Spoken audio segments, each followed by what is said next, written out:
Welcome, guys. Well, we have arrived at that time of year again. The three CHL member leagues have arrived at their final two teams and are going into their championship series starting tomorrow. So let's examine the remaining teams and examine their chances to potentially win the Memorial Cup. As always, we'll start with the league that I'm most familiar with, of course, the OHL, and the team that had the best record in the OHL this regular season, 50 wins, 104 points, the Western Conference winning London Knights. Of course, the Knights are of special interest to Leaf fans as they have Leafs prospect Easton Cowan playing for them. They've also got Team Canada's Oliver Bonk and draft-eligible Sam Dickinson as well. So they have a very strong team. They did sweep the Flint Firebirds in the first round, and they swept the Kitchener Rangers in the second round as well. Then in the Western Final, they played the Memorial Cup host Saginaw Spirit, who we'll talk about in a little bit. That series went 6 games.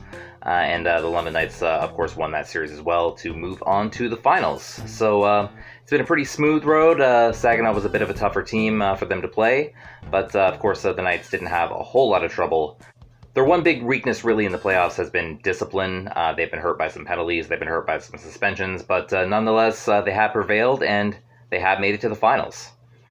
Their opponent in the finals, the Oshawa Generals, who were the top seed in a much weaker Eastern Conference. Of course, Oshawa finished on top of the East, but in the Western Conference, they would have been the 4 seed. So 89 points, 40 wins, significantly less than the London Knights the regular season, of course. The Generals struggled quite a bit in their first round series against the number 8 seeded Barrie Colts. Won that series in 6 games when, a lot of people were expecting a sweep. They did sweep the Ottawa 67s in round 2. And then a very hard-fought series against the North Bay Battalion in the Eastern Conference Finals. Oshawa did take a 3-0 lead in that series. North Bay did come back and win the next 3, but Oshawa dominated Game 7 and prevailed, making it to the OHL Finals.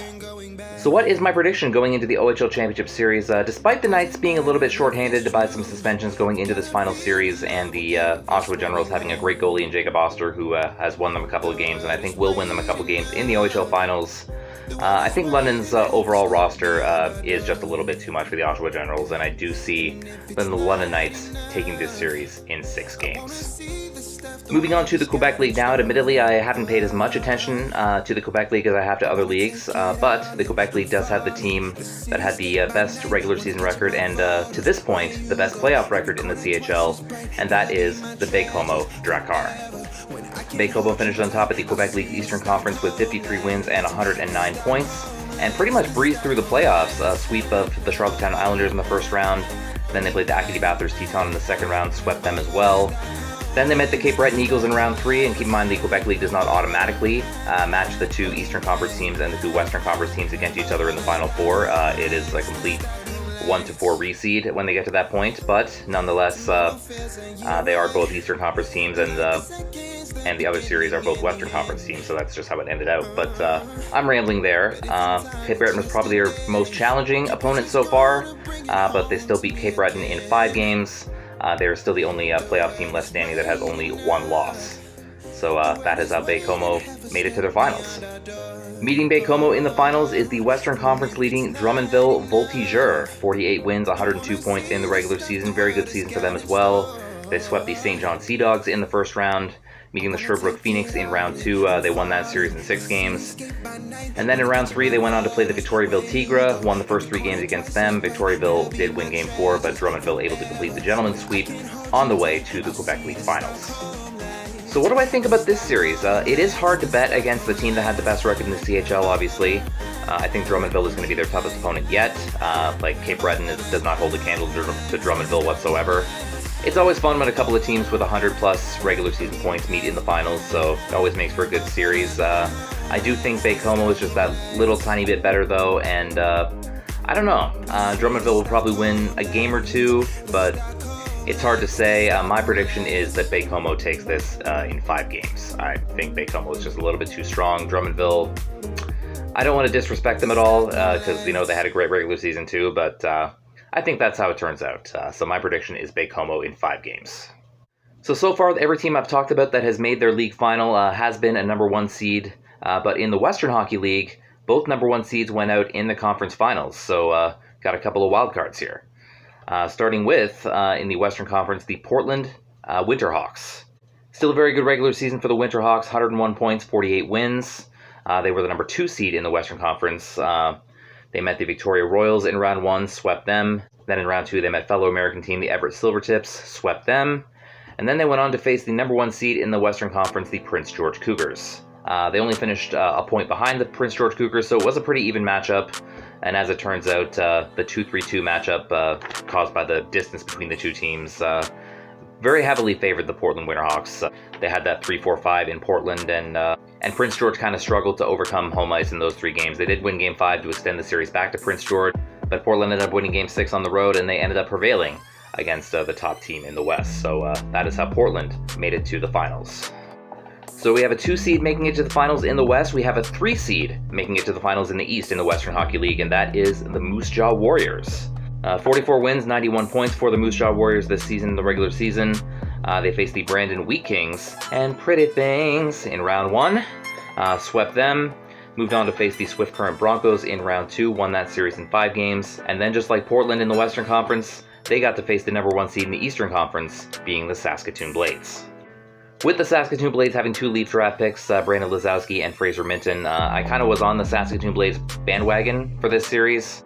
It was a very hard-fought series and a very close series. It went 7 games, and 6 of the 7 games went to overtime. That's how close it was. Saskatoon Blades, put up a big fight, but they ended up losing in overtime 36 seconds into overtime in Game 7, a game that I did purchase CHL TV to watch. It was a very good game. It was a very hard-fought game.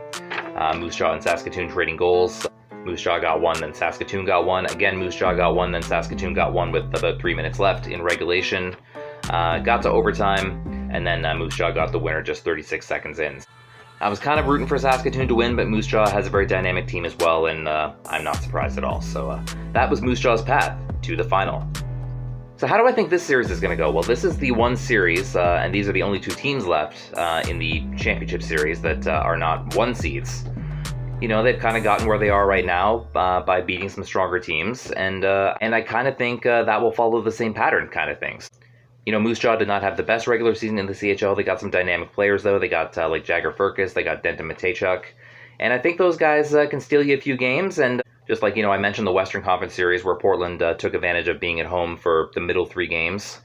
And in this series, Moose Jaw is at home for the middle 3 games, and I think maybe history will kind of repeat itself, and Moose Jaw will take advantage of having those games at home, and it'll kind of sway the series. So I think it will be a tough series. I think it will go 7 games, but I'm thinking Moose Jaw might take this. So that is the upset that I'm calling. Moose Jaw Warriors win the Western Hockey League. So that's what I think will happen in the championship series. Regardless of what I think, though, what will happen will happen. And once it does, once all the championship series are at an end, then it's Memorial Cup time. And once we're at the Memorial Cup, of course, one team will be back in the fold, and that is the Memorial Cup host, Saginaw Spirit. So let's talk about them for a little bit. So the Saginaw Spirit had a very good regular season as well. Other than the London Knights, they are the other OHL team that had 50 wins.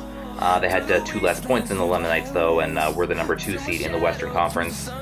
They swept the Owen Sound Attack in round 1 of the playoffs. So they had a very hard-fought series against the Sault Ste. Marie Greyhounds in round 2, which they won in 7 games. And then, of course, as I mentioned earlier, they faced the London Knights in the Western Conference Final and lost that series 4-2. London advancing to the final, and Saginaw getting a little bit of a 2-week break before the Memorial Cup starts. Obviously, though, because of the circumstances, the Saginaw Spirit are the one team that is guaranteed to be in the tournament. So how do I think they will do there? They are a very dynamic young team. They got players like Michael Misa, who I think was a big part in Saginaw being chosen to host the Cup. Of course, the other 3 teams that bid, Sault Ste. Marie, who I mentioned earlier, Kingston, and Niagara. Last year when the bid was announced and when the winner was announced, the other 3 teams were non-playoff teams, and Saginaw was the only team that was. Sault Ste. Marie did greatly improve, and it showed in that hard-fought second-round series that they played with Saginaw. But last year when the bid was announced, and this year as well, Saginaw did remain the most successful of those 4 teams. So I think they were the right choice.